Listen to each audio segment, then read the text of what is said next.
బాపట్ల జిల్లాలో ఉన్న అద్దంకి నియోజకవర్గాన్ని తిరిగి ప్రకాశం జిల్లాలో విలీనం చేస్తూ అద్దంకిని నూతన రెవెన్యూ డివిజన్గా ఏర్పాటు చేస్తూ కూటమి ప్రభుత్వం తీసుకున్న నిర్ణయంపై నియోజకవర్గ వ్యాప్తంగా సంబరాలు మిన్నంటాయి.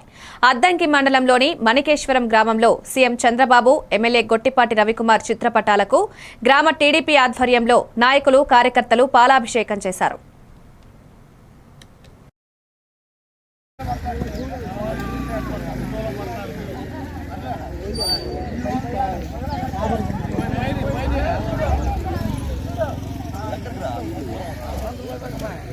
గత ప్రభుత్వంలో మన అద్దంకి నియోజకవర్గాన్ని తీసుకెళ్ళేసి బాపట్ల జిల్లాలో కలిపారు.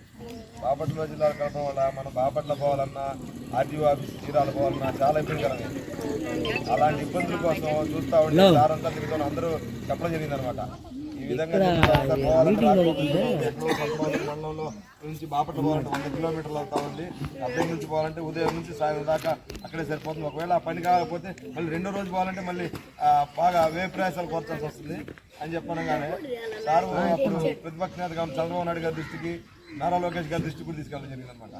సార్ ఇది ఉంది, మా ప్రాంత ప్రజల పరిస్థితి ఈ విధంగా ఉంది, ఇబ్బందికరమైన పరిస్థితి అని చెప్పేసి అప్పుడు మార్కాపురం వచ్చినప్పుడు కూడా చెప్పుకొచ్చారు. మార్కాపురం జిల్లా చేస్తాను, అద్దంకి నియోజకవర్గాన్ని ప్రకాశం జిల్లాలో కలుపుతాను అని చెప్పేసి నారా లోకేష్ గారు మన ఇక్కడ పాత బస్టాండ్ సెంటర్లో యుగళం పాదయాత్రలో కూడా